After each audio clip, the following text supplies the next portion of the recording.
नमस्कार दोस्तों, स्वागत है आप सभी को आपके अपने स्वेडा यूट्यूब चैनल पे।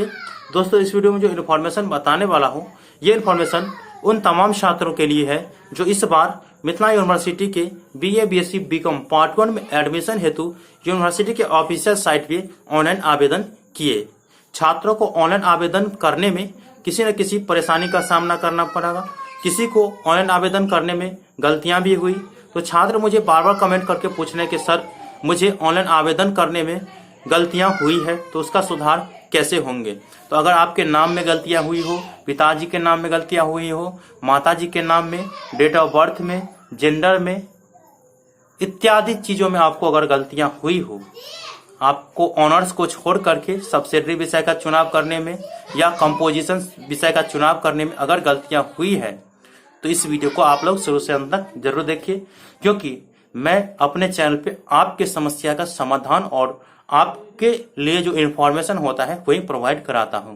दोस्तों, यदि आप इस चैनल पे नए हैं और अभी तक इस चैनल को सब्सक्राइब नहीं किए हैं, तो मेरा एक सलाह मानिए, मिथिला यूनिवर्सिटी से रिलेटेड हर एक प्रकार की नोटिफिकेशन के लिए आप इस चैनल को सब्सक्राइब अभी करिए।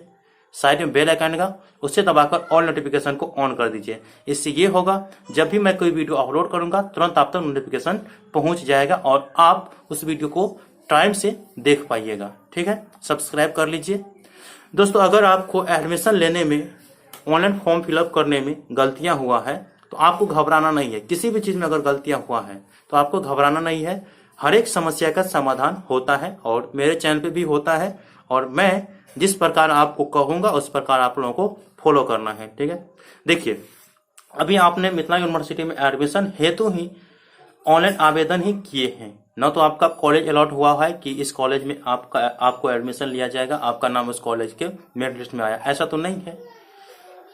देखिए, मिथिला यूनिवर्सिटी की तरफ से तमाम कॉलेजों के प्रधानाध्यापकों को यह आदेश दे दिया गया है कि अगर छात्र छात्राएं आपके कॉलेज में एडमिशन हेतु आते हैं और उनको ऑनलाइन फॉर्म फिलअप करते समय किसी न किसी चीज में गलतियां हुई है या वो ऑनर्स विषय को छोड़ करके सब्सिडरी विषय, कंपोजिशन विषय चेंज करना चाहते हैं, तो महाविद्यालय प्रधानाध्यापक अपने स्तर से सुधार करते हुए उस फॉर्म को डाटा सेंटर तक पहुंचाएंगे ताकि उनके फॉर्म में चेंजिंग कर दिया जाए, सुधार कर दिया जाए। तो आप लोगों को घबराना नहीं है। किसी भी चीज में गलतियां हुई है तो आप अपने मेरिट लिस्ट का इंतजार करिए। जिस कॉलेज में आपका नाम अलॉट किया जाएगा उस कॉलेज में आपको जाना है एडमिशन के लिए। एडमिशन कराते समय आपको ये चीजें, सभी चीजें जो है बता देना है जिस भी चीज में गलतियां हुई होगी। ठीक है, आपको घबराने की कोई जरूरत नहीं है। मुझे बार बार आप लोग कमेंट कर रहे थे, कॉल कर रहे थे कि सर, मुझे इस चीज में गलतियां हो गई है, मैंने पेमेंट भी कटा दिए हैं, तो कैसे सुधार होगा। तो आप लोग समझ गए हैं ना कि आपके जिस भी कॉलेज में आपका नाम अलॉट किया जाएगा, जिस कॉलेज में आपको एडमिशन हेतु भेजा जाएगा, उस कॉलेज में ही आपके सभी चीज सुधार किया जाएगा। इसके लिए कोई भी शुल्क नहीं लगेगा, आप लोग याद रखिएगा। इसके लिए अब कोई अतिरिक्त शुल्क नहीं लगेगा। आपको केवल जाना है, प्रधानाध्यापक को ये चीज बता देना है कि मुझे इस चीज में गलती हो गया है और ये सब्जेक्ट मैं चेंज करना चाहता हूं। आप लोग याद रखेंगे, ऑनर्स विषय चेंज नहीं होगा। ठीक है, ऑनर्स विषय के अतिरिक्त जो भी विषय है वो चेंज होगा केवल। तो आई होप कि आप लोगों को सभी जानकारी मिल गया होगा। फिर भी कोई डाउट्स हो तो मुझे आप कमेंट कर दीजिएगा। मिलते हैं अगले वीडियो में, तब तक के लिए धन्यवाद।